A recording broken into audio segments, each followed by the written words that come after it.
This is the DRF Players Podcast. Here are your hosts, Peter Thomas Fornatel and Jonathan Kinchin. Bend that note, Willie. Bend that note. Peter Thomas Fornatel back with you on the DRF Players Podcast. Hello and welcome to the April 3rd edition. This is show 323.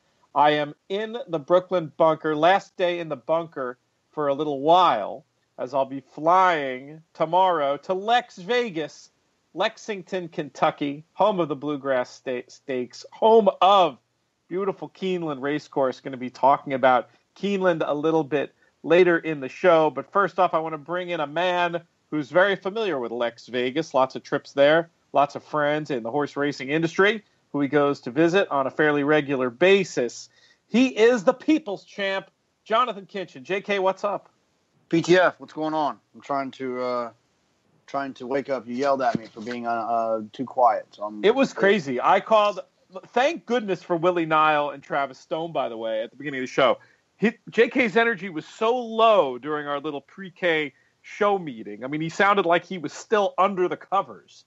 And, I'm a pretty high energy guy. I believe in the high energy broadcasting. That's how I was raised.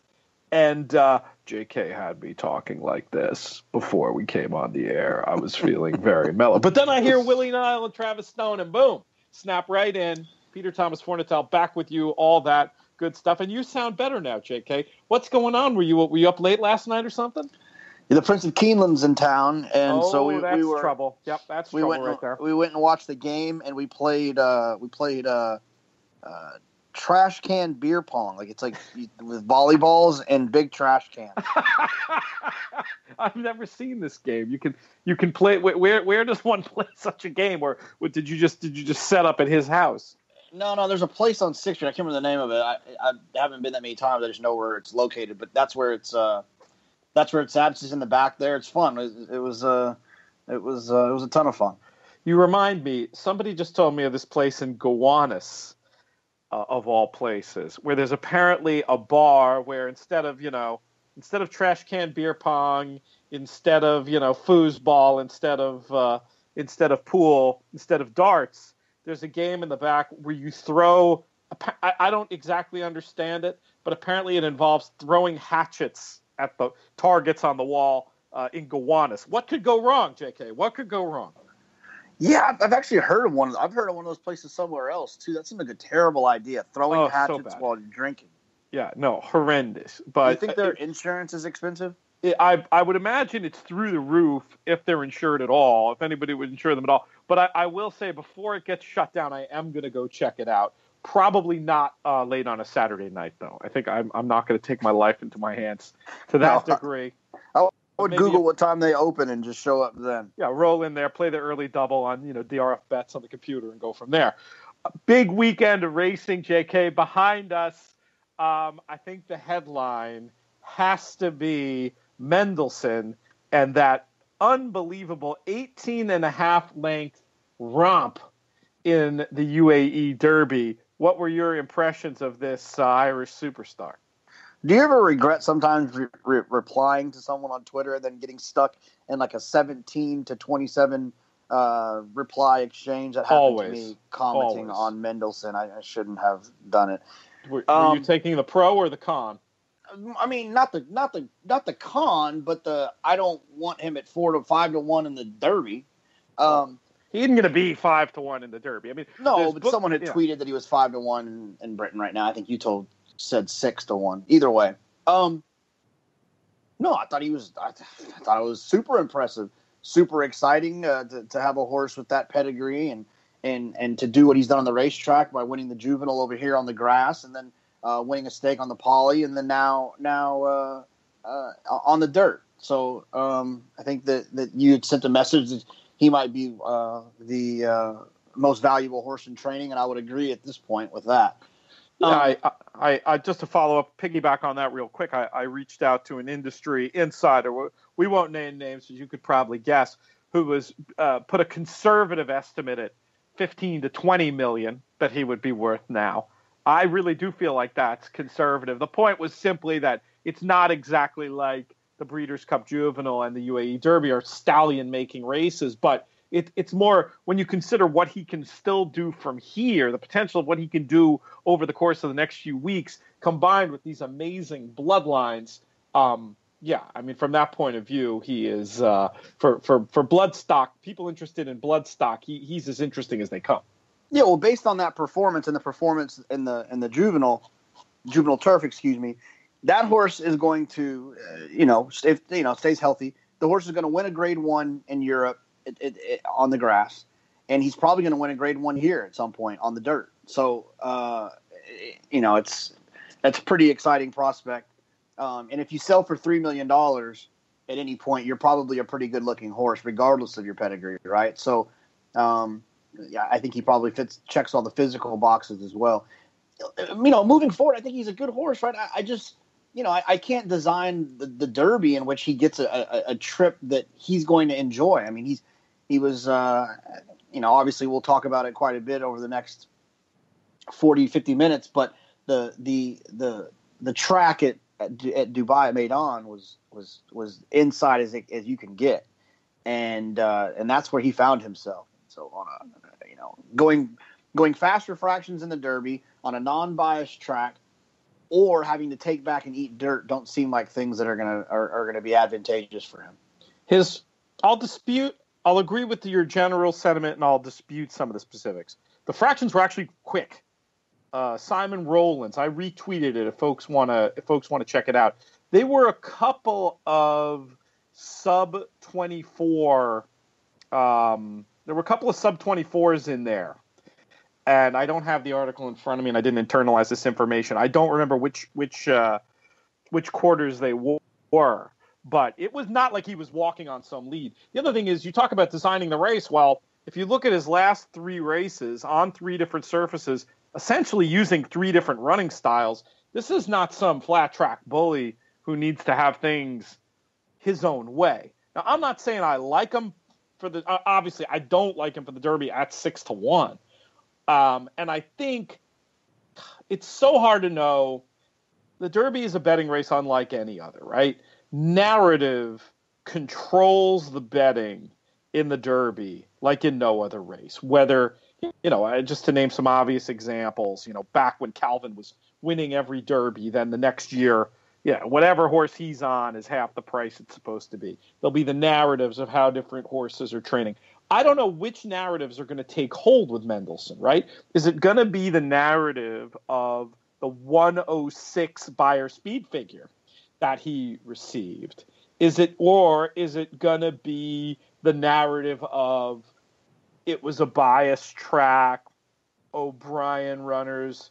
There's a question mark about O'Brien runners outside the Breeders' Cup. That's not something that doesn't bother me one bit, but it's just hard to know what the narrative is going to be and where the race is going to go. Yeah, there's no doubt about it. He actually he's only 6 in one place. He's more 5s.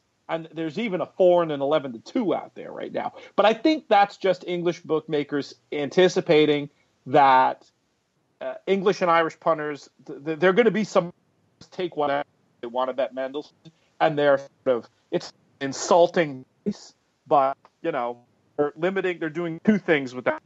They're limiting exposure, and they're probably going to still get some money betting on it anyway.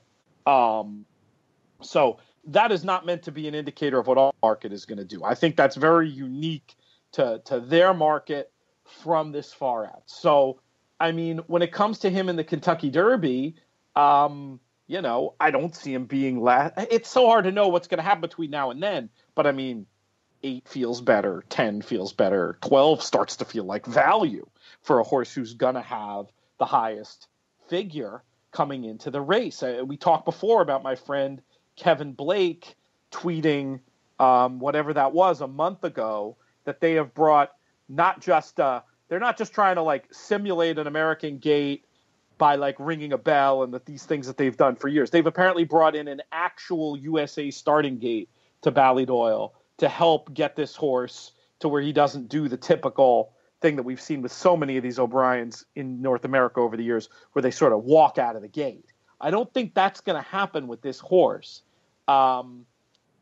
there's so much to unpack with him. I want you to talk a little bit, first of all, just about the figure, JK, and what you make of that buyer number of 106. I think that's a number that you could probably trust if you consider the other American horses that ran that did have buyers on the day, with Mind Your Biscuits, and Mind Your Biscuits, XY Jet, Roy H, West Coast, Forever Unbridled, Mubtahij. There's a bunch of horses that had figures that I think that you could make a reliable figure on the day. My biggest concern really is everything he did on the racetrack, and everything about Mendelssohn would point me in the direction of really being enthusiastic about his chances moving forward. But just like any other situation, I cannot be overly enthusiastic about a horse who was extremely, extremely bias aided. Yeah, that's the part for me that's tough. Is that maybe he'd had some nice sectionals in the middle. I looked at the article. It says the second and third quarter, and that's fine, and they're nice, and he's nice, but it's bias aided, and so you always have to kind of downgrade it. If it's a 106 with bias aided, to me it's a 103, a 102, a 101, a 99. I mean, what was how much did the figure was the figure helped by the fact that he was with the track? So we'll see. That's the part that's going to be hard for me to overcome. Yeah, I think this is a horse that you don't want to go nuts.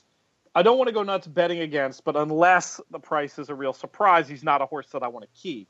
But I've seen such weird things in the Derby before in terms of betting that I'm just sort of holding this horse out as a horse that's got, in my mind, a 10% chance at least of winning the Derby. So, I'll let sort of the market tell me what happens from there. I'll also say this about him. I like him more from an outside gate. Despite I do believe what I said about the versatility, but I'd like him more from an outside gate than an inside gate. No, I agree with that. And like I said, I've only been derbying since probably, streets, Giacomo-ish maybe was probably my first, where I was really paying attention. This is definitely the best European horse that's come over for the Derby, right? Oh, it's not close. I mean, it's okay. not. Yeah, I didn't know if there was I didn't know if there was one in the past that was really good.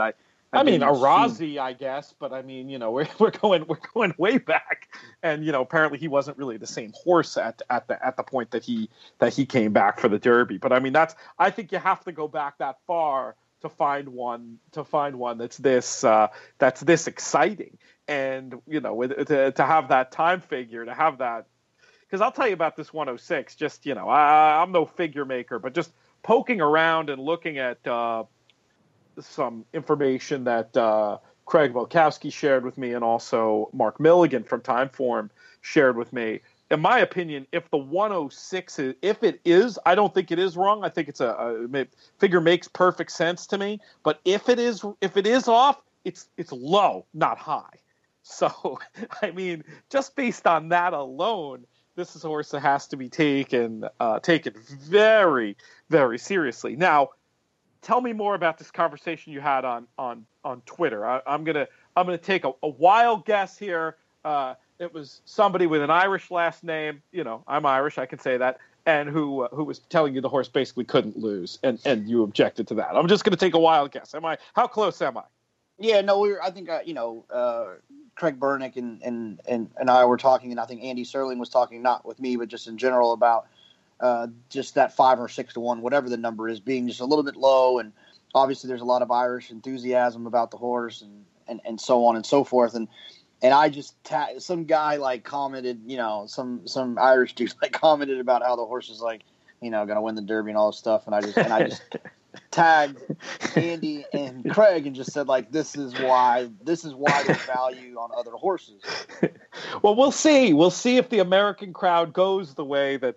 Yeah, I mean, if we could bet into an Irish parimutuel market, you would be absolutely right. But we'll see. It's amazing to see, even in 2018, some of the amazing differences in prices between the two markets. And the UAE Derby was a great example of it. Re-Ride being being a prime one, the best example. Re-Ride drifted out to like 20-1 on Betfair. And what was he on the U.S. tote? Last I looked, he was 3. Maybe he drifted to 4. But I mean, you'll still see those kind of differences depending on who it is doing the betting when it comes to these races on either side of the Atlantic Ocean. Hey, great ride on Re-Ride, by the way. Saved me third, saved my bacon in that each way bet. I didn't think I had any chance at all of cashing in that bet as they were halfway through that race. No, yeah, that was. I know you messaged me afterwards, and I didn't realize how close it was, but that was definitely a helpful ride. The only good thing that happened to me, on the day, by the way. Let's talk before we move on from Mendelssohn and onto the World Cup and anything else in the day. Let's talk about this bias. I agree. I think it was dictating the outcome of races, and I think it wasn't. Speed biases take many different shapes, and I would trust Sean Borman on this more than I trust myself, a Mike Maloney, a Paul Matisse, a Duke Matisse. But my own impression about this track was that it was almost like the rail, the 1 and the 2, like down in there was like an absolute superhighway if you happen to get on it, and like 3 on out, it didn't really seem to me like it mattered. Thus the people are, and Craig pointed out on Twitter, like, hey, doesn't the mind that biscuits? Now you got me doing it. I don't know why I did that. Well, the mistake jar will get a few clinks. Doesn't the mind your biscuits trip give a little bit of thought to, hey, maybe the bias isn't as bad? Not to me. And part of it is what I said. I think it was more a track where, if you were down on that inside, XY Jet, for whatever reason, didn't get there. XY Jet was in the 3, it seemed, the whole way around. The horse that was in the garden spot was not a contender. And Biscuits didn't see much rail, despite being from the 1, and just ran really well. And I think it has to do with the specifics of the way that track bias worked, with to me, just that superhighway part being on the inside and the rest of the track being its own deal. And then there's also the idea that Steve Bick brought up. I highly recommend folks listen to, on Steve's archive, you should be listening to Steve all the time, of course, especially when I'm on, but go to the stevebick.com and check out the interview with Andy Beyer. And he talks about how he and Randy Moss projected figures for for all the Dubai races, and they feel really good about them, to the point where I believe they might even end up appearing in the racing form about them. So, I think you agree with me about the track bias situation based on comments you've already made, but I just wanted to, to me, maybe I'm overreacting here, but what annoys me about it, this is not just a case of a small sample size of races with a bias. This is a bias that was prevalent for the entire Winter Carnival. And I feel like if I were Dubai, and I'm sure they don't mind, hey, the house horse won the big one, but to me it's a little ridiculous to have this bias everybody knows is there, and you've got whatever it is, $10, $15 million of purses of dirt racing, and you have this track that is clearly altering the outcome of races. Now, I'm not saying another horse win. It's too hard. Obviously, the horse wins by 18.5. You figure he's going to win anyway. But I think when it gets to the World Cup, you can have a more interesting discussion about it. And just in general, I would have liked to see, the quotes I read from Frank Gabriel over there, they were almost defiant before the races about how there wasn't a bias and it was turf horses who didn't like kickback and this stuff.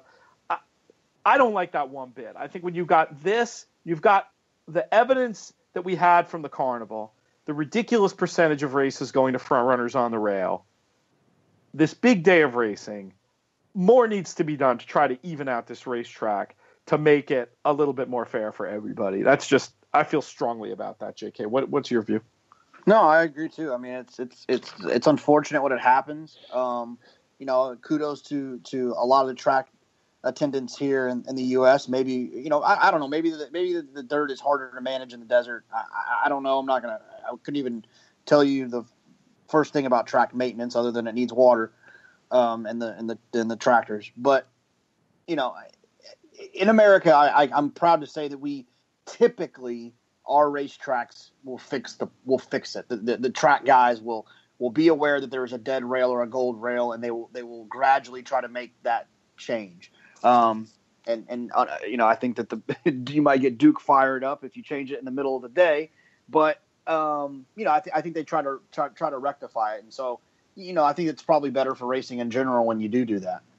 That's an interesting point, and I'm kind of with Duke on that. Like messing too much in the middle of a card doesn't seem wonderfully fair to horse players who are playing multi-race bets. I kind of think once you're at the beginning of the day, I wouldn't mind if they took an attitude that their bet is made and they'll work on it in the night. Obviously, we've had track biases. I mean, they happen. We've had a lot of big days. You think to the Breeders' Cup, think to Derby and Oaks last year. We've had a lot of days with important biases. They happen, and I'm not expecting that they'd be able to get rid of them. But when you've got the darn bias for the whole meet, and then you're giving away, what I should have looked up the number, 10 to 15 million in purses on dirt. That's when I think, they had an opportunity to try to level things out, and like almost defiantly chose not to do it.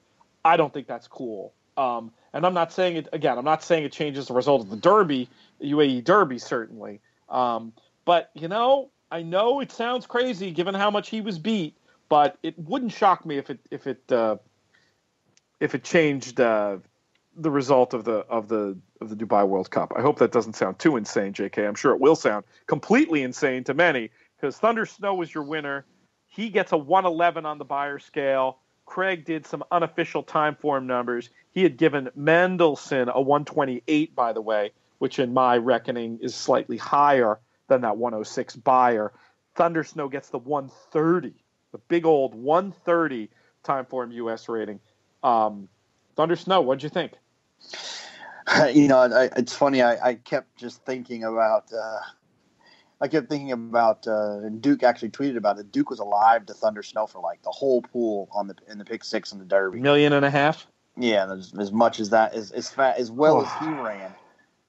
Pretty crazy that happened. I thought he was good. I thought that I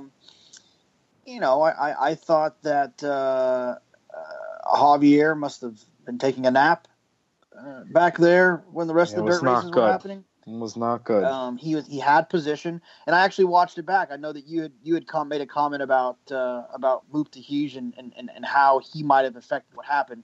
Javier was clear and had every opportunity to go over and hold his position. Yeah, no, he willingly gave it up. He let the other horse go, and he came out into the two path. And he should have. I mean, I'm not saying he was going to beat Thunder Snow on the day. Thunder Snow still might have beat him, but it just it changes the entire outcome when those decisions are made. And I tell you who ran huge. And I'm not sure that she'll lose a race this year, is Forever Unbridled. She ran unbelievable in that race against those types of horses with that trip on that track. If there was a bet that she would go undefeated the rest of the year in the races that she runs. In both her starts, JK? Yeah, exactly. Not exactly a bold prediction. So essentially what I'm saying is she's going to win the personal ensign, and then she's going to win the Breeders' Cup, and then after that, that's all. And the Breeders' Cup is on her home track. I bet you could probably get Distaff odds right now, and if you could, I would hop on her for sure. I'll poke around while we're talking. I think that's a good call for the horses to watch list. Have you seen anything about what the plans are for Thunder Snow with all the money to be made potentially in the USA? Will we see him in the USA ahead of Churchill, a return visit to Churchill Downs potentially under the Twin Spires for the Breeders' Cup Classic? What do you think? Does he have a grade 1 on turf yet? Do you know if he won any of those races in Europe?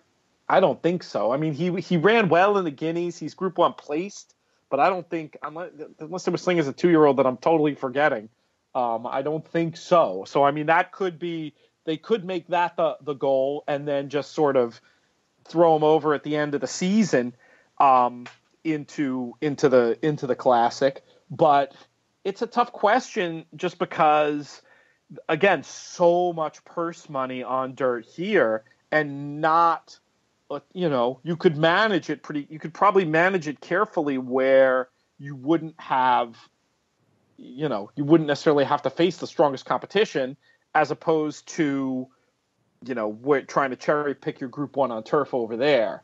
My gut tells me it would make sense to try to come here. Yeah, I would think so too. I mean, it feels like, I mean, is Thunder Snow, would they take him and give him to Kieran and bring him over here and campaign him this summer here at Saratoga and lead up, or do you think I doubt the politics of that would play very well with the folks who've taken care of him thus far. You'd think if they were gonna, but then again, it's a totally interesting question. If you were going to do something like that, the prestige with those Saratoga races, they obviously love Saratoga.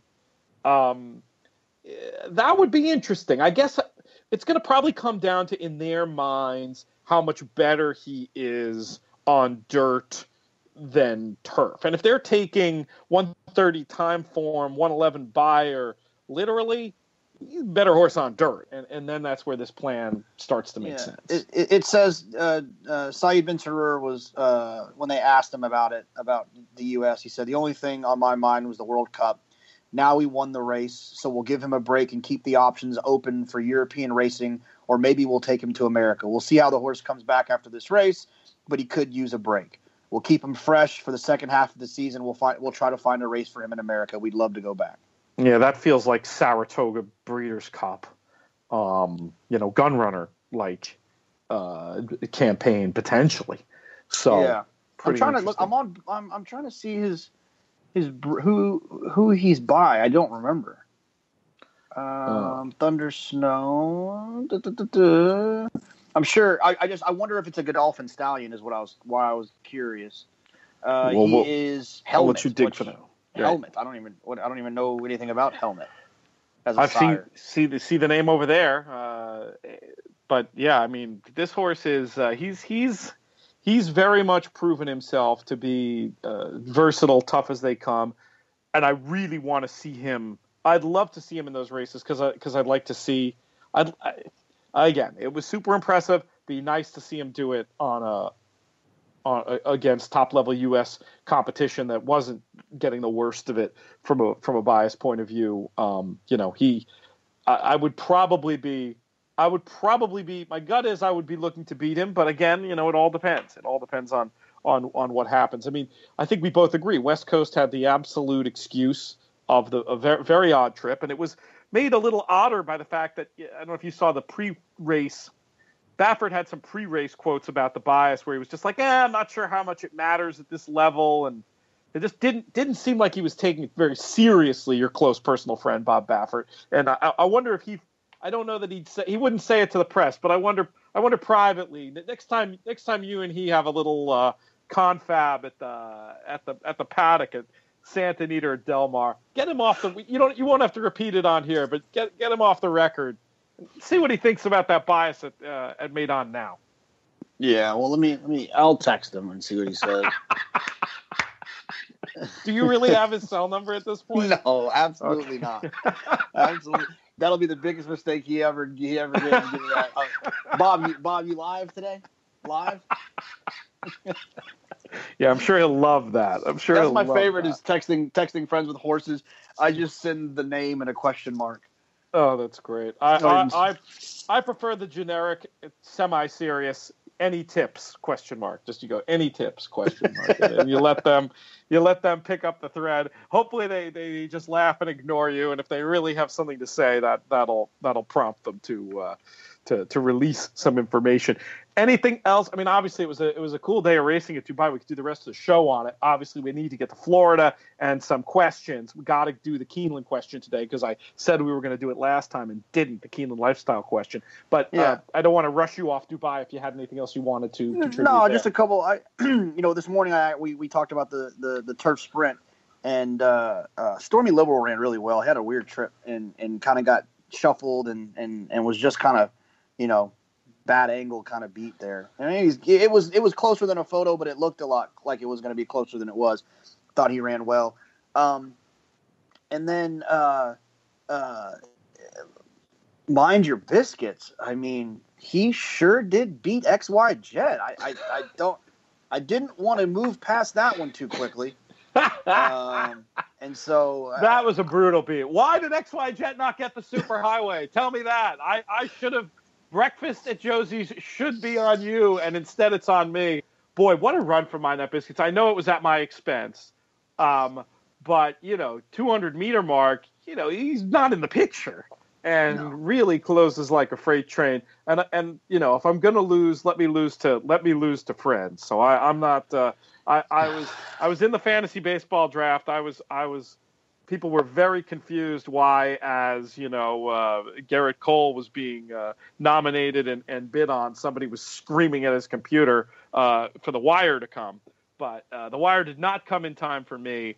But great performance by Mind Your Biscuits, mistake jar, and good stuff for you, JK. You can get whatever Benedict you like at Josie's this weekend. I will foot the bill.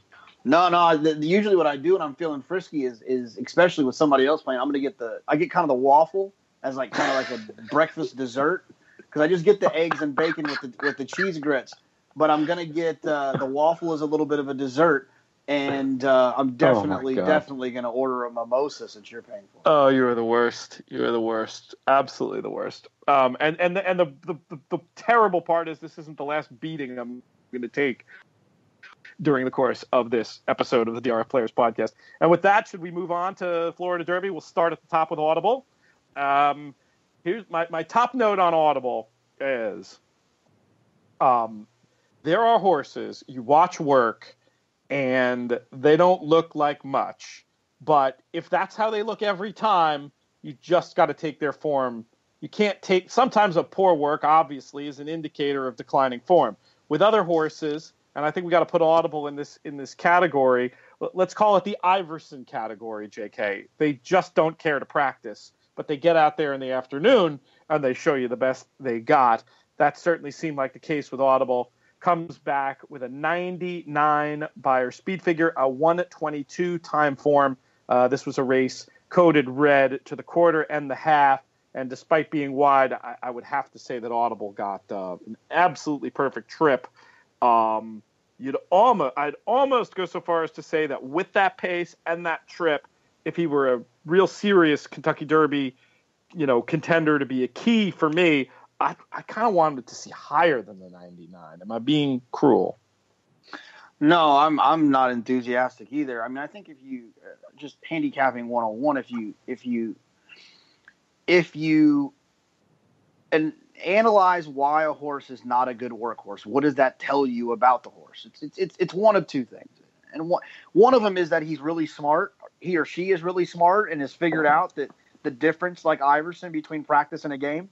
We're talking about practice, or it's that potentially, okay, maybe, or it's that there's something fickle about them. They're something about their temperament makes them not want to whatever. They have a mind of their own. They run when they want to. They need things their own way. They whatever it might be. And so to me, at some point that will catch up to him. And it feels like when things aren't going his way, with 19 other horses coming around and down onto him and dirt and 150,000 people, maybe that'll be just enough to make him perform in the afternoon as he shows in the morning. I do think it's interesting to note that in at least the last three workouts that I watched, Todd kept working him on the inside. He never really does that. He does it. He switches them usually. Like if he'll work him on the inside one day and then the outside the next day or whatever. He usually flips it. So I think there's something to be said about that. Maybe he's just trying to, encourage him to change his ways. But to answer your question in a really long way, I'm not really overly enthusiastic about him. I would like to see a faster number with Mendelssohn, throwing high 100s and Justify and Bolt Doro doing what they've done and what they likely will do this weekend. I can't really get excited about that. Best price available right now on Audible, 8-1.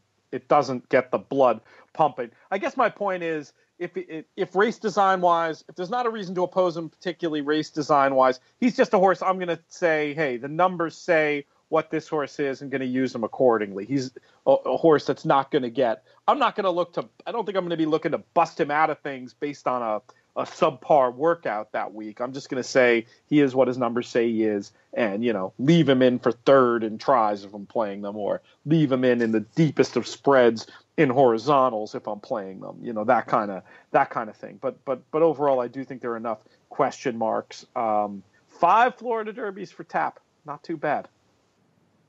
Yeah, that is impressive. TAF is it's Todd A. Fletcher if you have an iPhone. I have gotten that very annoying autocorrect before.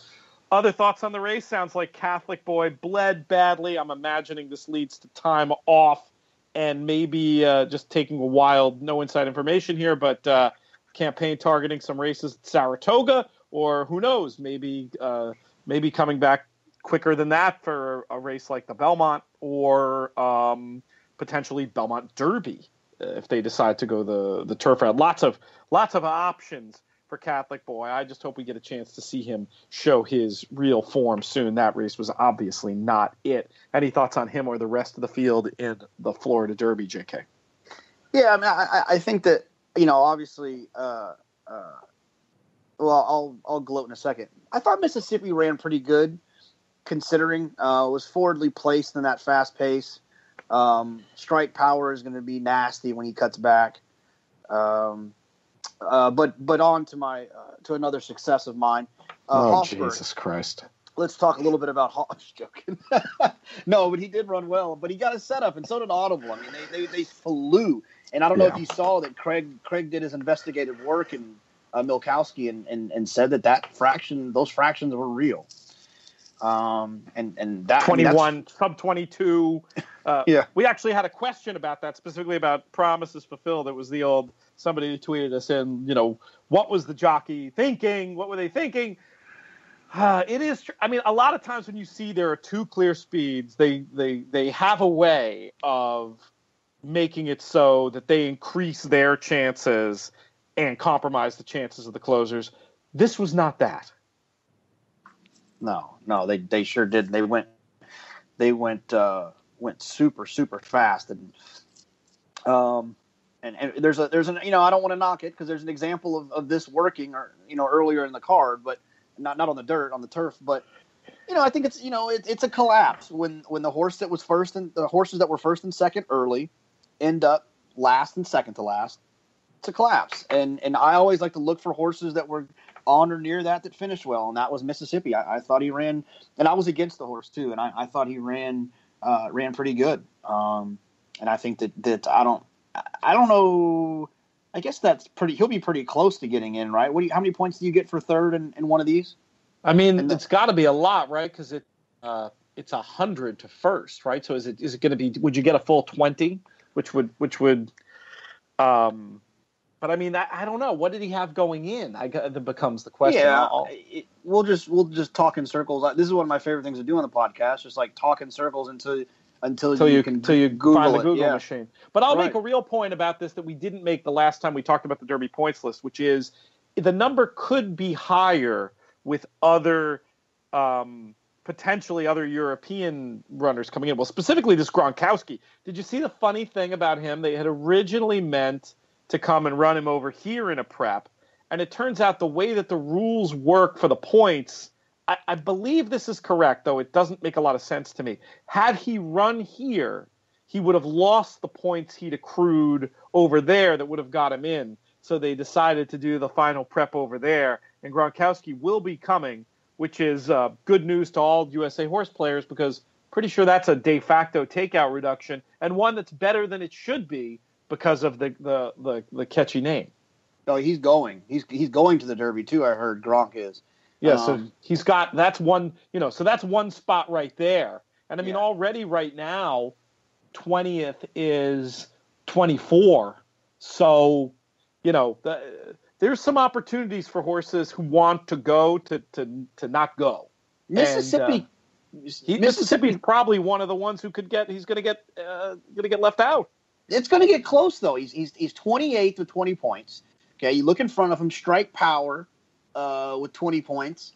He's in front of him. But he probably wouldn't go, right? I mean, maybe they're going to cut him back. I figure they would. Maybe they will. Who knows? Re-ride. That's a trip back from Dubai. He might not show up there. Catholic Boy, clearly, like we talked about, is obviously going to get a little bit of time. Forense Fire's not guaranteed to try the mile and a quarter. He's back in the wood, though. I mean, a halfway decent finish, and I think they'll go. This is their dream, clearly. Absolutely. And then McKenzie, obviously. Take him out off the injury. And then Raya, she's a filly, right?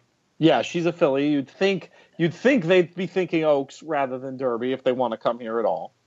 Yeah, so I think there's an opportunity that, he could just kind of backdoor it in. It's unfortunately. I don't think it's likely. Derby Trail. The Derby Trail's tricky. I mean, if you think 28th, it's not. You're crazy. also forgetting you have all these horses who haven't run their final preps yet who are going to. Very true. He's not going to make it, man. He's a long shot. He's 5-1 to make it or more. No, yeah. If I was a wagering man, I would wager that he doesn't, but it's possible. All right. Speaking of wagering, your boy Hoffberg benefits from that hot pace. Catholic Boy has his issue.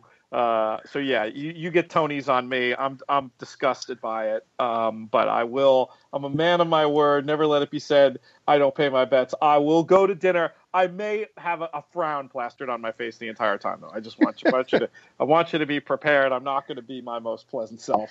I'll get a Caesar salad. You're after that breakfast at Josie's. You might not be hungry yet. So I'll get a Caesar salad, but Austin's going to order a ribeye.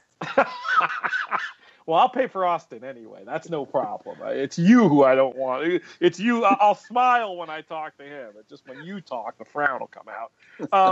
I'll tell you this, though, about Hoffberg. I mean, this is a horse who, we'll have to see, but would it surprise you at all if you get a blistering Derby pace? Is this a horse presumably later developing who might be an interesting verticals horse, 3rd and 4th, and your Kentucky Derby wager is at, who could be 30-1? Absolutely. I think that, we talk about horses running through a trainer, running through a trainer's, training, right? And he's running through Bill Mott. I mean, Bill Mott this is not what Bill Mott does. He doesn't, he's not a Derby guy. He doesn't point horses to that. He doesn't win, early with dirt horses. It's just not his program. It's not that he's not capable of doing it. It's just not how he does it. And when a horse kind of runs through those situations, I think it's important to notice. And this really is, I'm just trying to think of another one, but like Devisadero was one of the reasons at the beginning. No, one of the reasons at the beginning that I kind of liked him, I was excited he was going to be running at Keeneland when he was a 3-year-old. All of those situations was that when, and I don't know who pointed it out. It might have even been Matt Bernier that pointed it out, that he ran so good. He ran so good early, and that wasn't something that Buff had typically done. Yeah, he was something like 0 for 50 with first-time starters at the point when Devisadero won. So when we're saying this stuff about running through your trainer, it's not insulting the trainer at all. It's just you see trainers who have established patterns. We talked about the McGahee colt that we talked about last week, who was the impressive winner at Gulfstream the week before. When his horses win first out, or the Bradley and Devisadero, another example, when they win first out, they're probably they're tipping off to you that they're advanced, and they're doing that on their own talent level and their own inherent skill, because the trainer isn't pushing them to do that. Same thing with Hoffberg, I think, is your point, JK.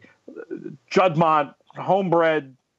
These are horses who Mott is usually content to give a few runs early in their 3-year-old year, and they'll win going 2 turns at Saratoga, at an overlaid price later in the summer, according to just the normal rhythms of his program. He's not somebody looking to push one to run in the Derby or run in the Derby preps. So when one is doing that, they're signal, perfect trip or not, setup or not, this horse is waving to the world and saying, look, I've got a lot of potential and I could be something special. And yeah, I mean, if there isn't, but if there were a Travers future book at a giant, enormous number, that's a horse I might be looking at for that one. Yeah, I completely agree. I mean, like you said, it's not an insult. It's just that certain guys do certain things well, and when horses excel in things that guys don't focus on, I think it's something to pay attention to. Absolutely. Now, do you have an answer to our listener question about what were the jockeys thinking in terms of the pace duel early, and how did you think the track was playing? We also got another question from somebody who thought the inside might not have been good on top of everything else at Gulfstream on Saturday. I'll admit, between the fantasy baseball draft and just the general cursing I was doing from my betting results throughout the day after I got very lucky with Reride, I did not do I've not done any bias work on Gulfstream from Saturday. Did you notice anything about that, and what did you think of the strategic decisions on the two runners in the Florida Derby? Yeah, I mean, it was quick, right? It was a little bit too swift, but I don't think that it was. I don't know. I guess Strike Power had instructions to just go on with it, and then Robbie had the same instructions on Promises Fulfilled. Look, like I said, and we'll talk about it when we go to Lowell's win. I would rather them err on the side of aggression than err on the side of passiveness. So it's hard for me to comment. We've talked about it before. It's a great point. I'd rather them error being forward than error rating. Right. So well, I think that's a fair point. Happens. I think it's dirt racing, and that's those are your advantages with those two horses is their ability to be forward. And I think with Strike Power, the whole idea is like, we don't have enough stamina to outfinish these horses if we keep them close. Our only chance is to run them off their feet. It just didn't work out. Promises Fulfilled, interesting down the line in a setup where he's the only speed. Strike Power, interesting very much on the cutback. Pat Day Mile horse, maybe? Yeah. No, that'd be Pat Day Mile or maybe even a little bit more time in Woody Stevens. If they want to take the extra step backwards. But I've also, I haven't had the pleasure of seeing it very often. If I have seen it, I can't even remember when it was. Of a 3-year-old pointing to the Met Mile. From what I understand, it's a pretty that used to be a thing. Yeah, that used to be a thing.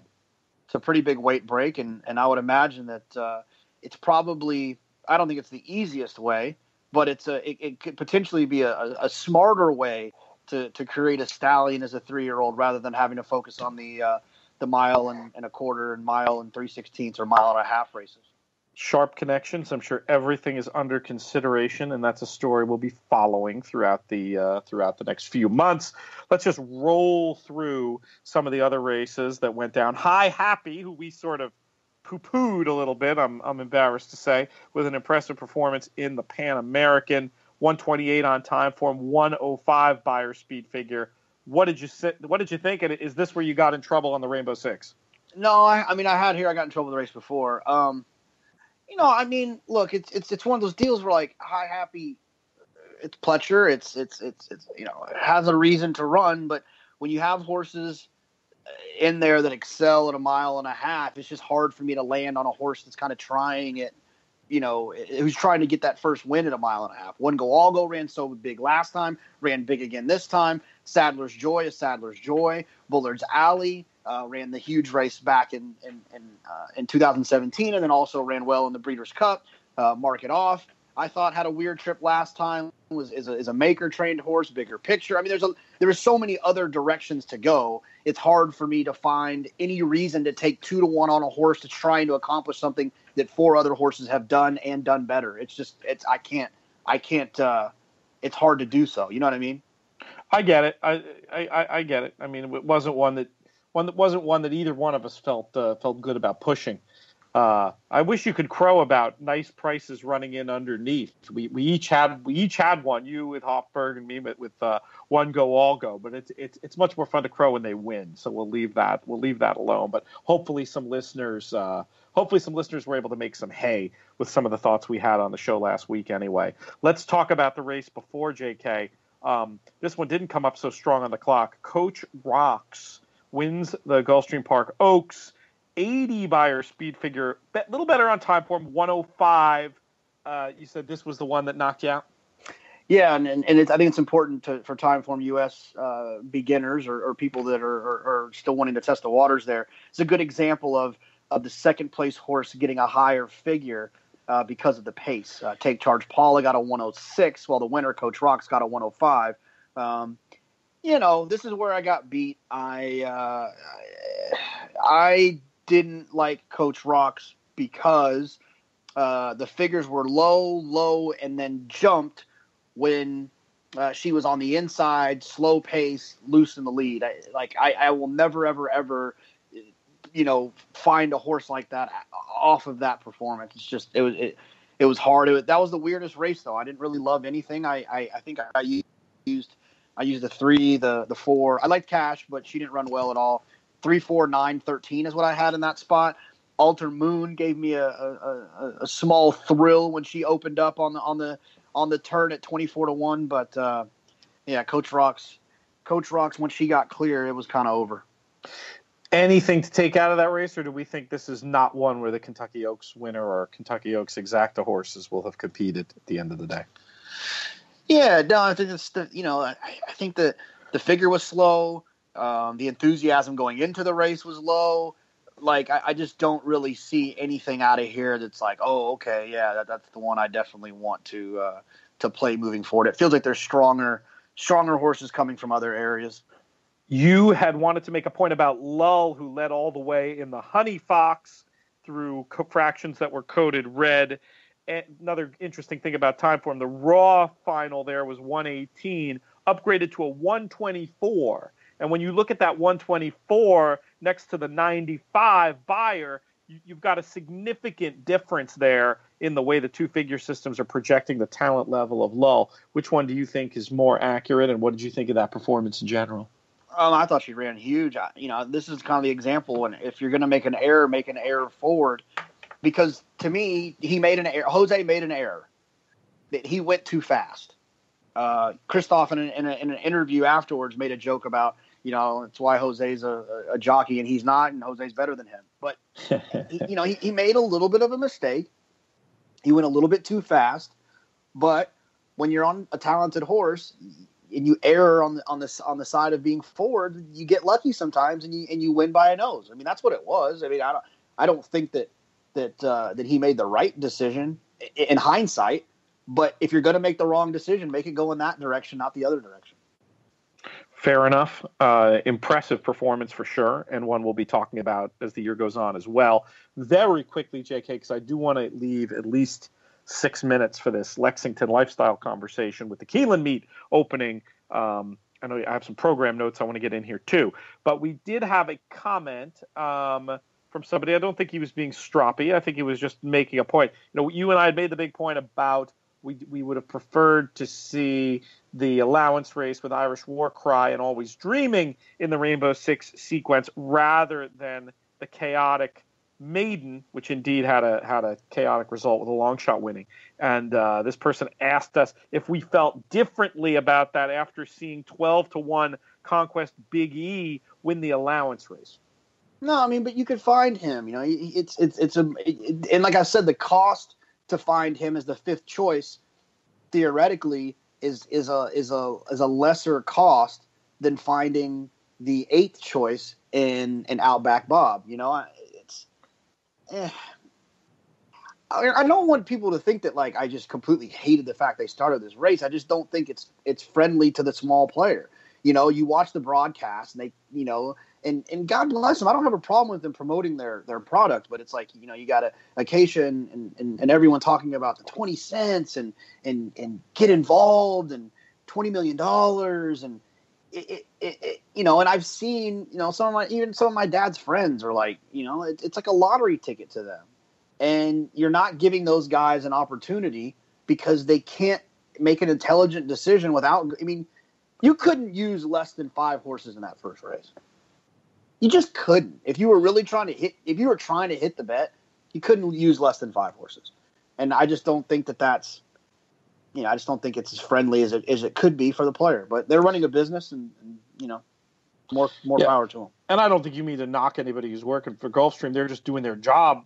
No. But I'm just saying it's don't get me wrong. I love Acacia. She's great. I'm just saying, like, they're pushing this product and this concept on people as an opportunity to have this huge life-changing score, but it's a benefit for professional players. It's basically they run it as a benefit for professional players and people who are capitalized enough to take advantage of the 6 times the parlay.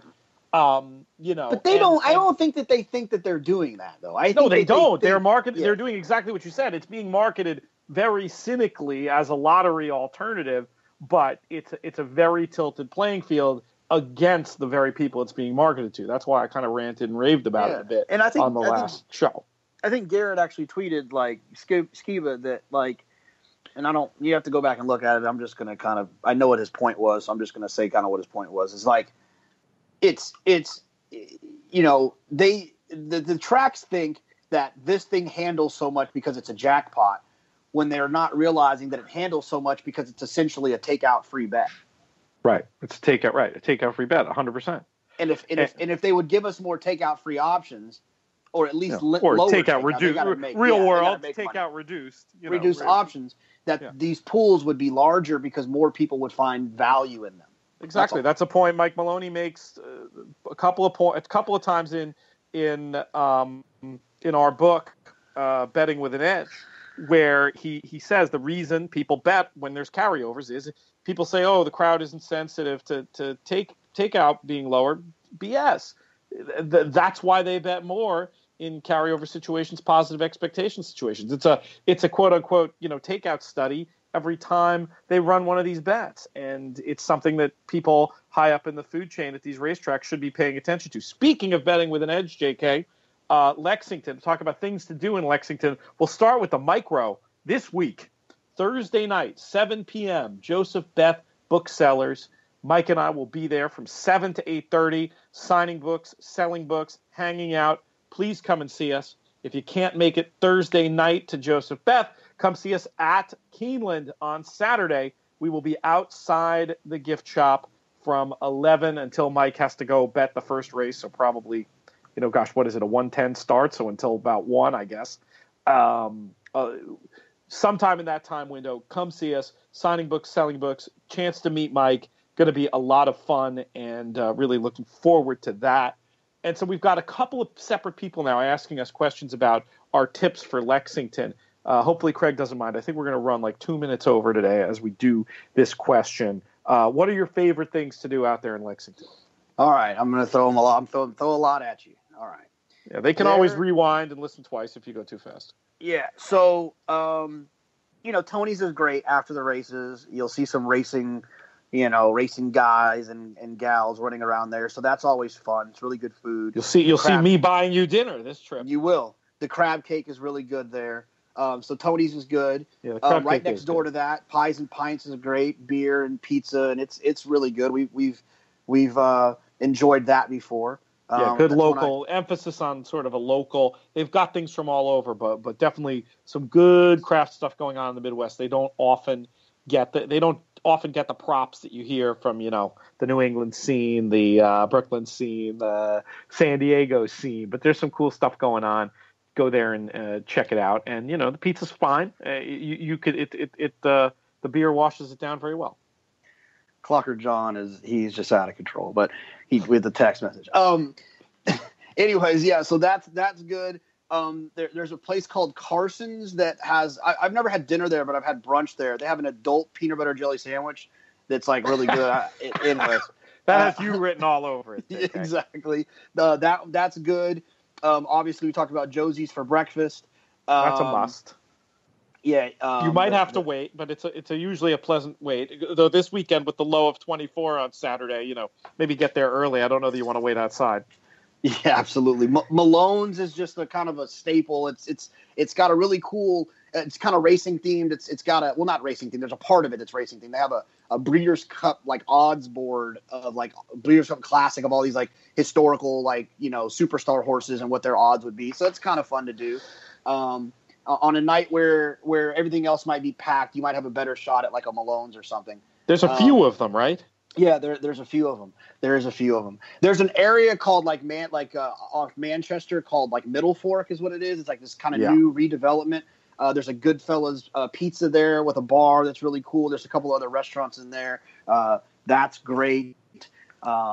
What else is good? Did you talk up Dudley's? We had a good meal at Dudley's last time through. Dudley's is good. The Village Idiot is cool, we need low to give key. the Village Idiot. Yeah, got to give the Village Idiot props. Smart bar food, several good taps in there, and we've had good luck with the wait staff, except that poor girl you got fired. She wasn't being very nice. I forgot about that. You got her fired, JK. I didn't get her. Apparently, there'd been other complaints, but yours was the one that pushed it right over the top. Oh, geez. That's what I heard. There's a new area. There's a new area called the Summit. If you're traveling with a lady friend or if you're a lady and you're traveling with a man who enjoys to shop, there's a lot of stores over there and restaurants, and it's kind of new and nice and shiny, and there's some cool places over there to eat. World of Beers, Pete, we've been to before, which is cool. Yes. It's more of a suburby vibe. It's not the downtown Lexington vibe, but it's definitely an option for getting out for a day if you're not going to the track. We got to do a few other activities. I know we're over time, Craig. Just come on here and tell me to shut up if you need me to stop now. But let's talk about some attractions. Woodford Reserve, very close by if you're interested in doing a distillery thing. You can also travel if you have a car and you don't mind traveling. I really always enjoyed it. It'd be a bit of a schlep from there, but if you want to get out and do into some distillery country, the Maker's Mark tour is fun. If you're staying in Lexington itself, though, Woodford Reserve, a lot more attainable. And what about breeding farms, JK? Which ones do you know of that have public tours that people can check out? Might be a little late for this weekend, but for folks going later in the meet or at another time. I have on my list for this trip, I hope I get there, to Old Friends at the Kentucky Horse Park. I really want to go see Silver Charm, the horse that really got me into this crazy game. And he's there, and I've never met him, and I realize that's silly, and I should go take care of it. But what else do you think in terms of places to actually go see some horses? Yeah, I've only been to two. I've been to Coolmore and Ashford and Windstar. Those are the two I've been to. I'm not exactly sure what their public tour situation is, but they all have websites. You just hop on there. I've heard that Darley's cool. I've never been. Obviously, Lane's End is one that could be interesting. So I would just Three Chimneys. I did Three Chimneys years ago with a public tour that was amazing. Horse Country, I believe, is the website you want to go to for all things related to your farm visits when you're out there, and it's definitely something you should do. It's one of the things that's so special about Keeneland. This is the seat of the breeding industry in America, and you really want to get a picture of what the whole industry is like. And a lot of these places are doing a great job with us with this. Horse Country, check it out, and I'm sure you can find lots of available information. Now, let's talk about Keeneland itself. Where do you recommend that people hang out? Give a little bit of an overview. Yeah, I mean, any of the dining rooms I think are good. Obviously, the dress code formal. Yes. Yeah, you got to have there's the Lexington room. Yeah, we went to the Lexington room. You can't have on jeans. You don't have to have a jacket, I don't think, in the Lexington room. Just check.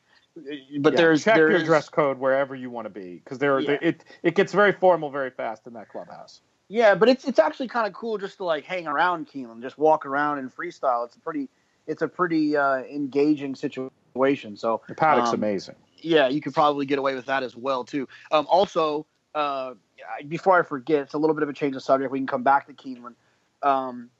Is some travel tips. I would definitely Uber to Keeneland. I would not drive there and park.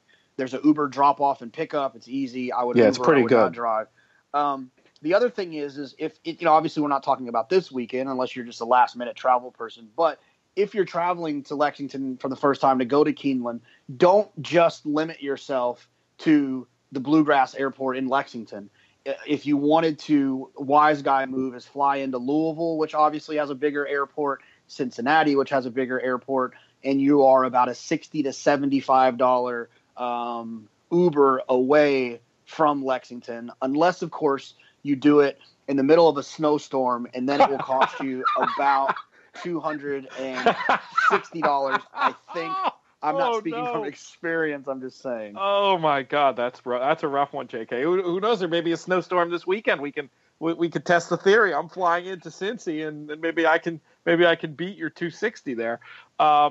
Yeah, if you have an opportunity to wend your way into to the green room or the bluegrass room, those are terrific places. They cater more to gamblers. You can dress informally, but it might be fun if you don't mind dressing up. Doing one of the formal dining rooms is cool, and if you're going to catch good weather, those grandstand seats it's pretty excellent viewing at Keeneland, I'd say. A lot of different good options depending on what you're looking for from your day at the races. To catch a good day and wander around and spend plenty of time out in that gorgeous paddock with the tree. What's that tree? A sycamore? Is that the sycamore tree in the middle? Sycamore, yep. So you got that going on. And any final thoughts, JK, on Keeneland specifically or Lexington that we can give the people ahead of this Keeneland meeting? No, it's definitely one I've told people. I've evolved quite a bit from a racetrack fan. I thought Del Mar was my favorite place, and then obviously Santa Anita is, and then I thought I wouldn't really like Saratoga, and I absolutely loved it. And then I thought I was going to hate Keeneland because you have to get dressed up, and I love it. Keeneland and Saratoga and Santa Anita, without a doubt, are 1A, 1B, and 1X. Is it? Yeah, 1X on my list of racetracks. So if you've never been, I definitely would get there. It should be fun. Oh, a couple of things about Keeneland. Obviously, opening day is on Friday, so there'll be some good contests on tournaments.drf focusing on Keeneland's opening day. Pete, I don't know if you know this, but at Santa Anita this weekend, the $500 March Challenge, 3 people got qualified for the I think 3 people got qualified. It might have been 2, but I'm not sure exactly how many they had show up for the World Horse Players Tour event out there for the Preakness. Jeff Ho, Jose Arias, the NHC champ, and Jim Meeks. So congratulations fabulous to those guys. That's terrific. I didn't see the names. I knew they were doing qualifying.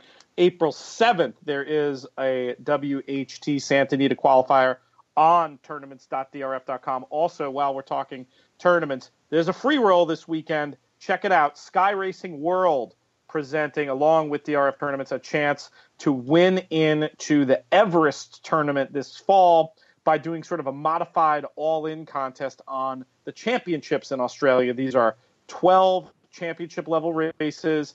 6 are being held this weekend, 6 next weekend. You'll have a chance to bet the first 6, and you can put your picks in for the next 6 next week, and you can't change them other than that one time. And it should be cool. Chance to go to Australia for free, something that there's just no reason not to do because it's a free roll, and the championships sound really cool, something to pay attention to from our sponsor, Sky Racing World. I think that's it, JK, unless you have a quick final thought. No, that's it.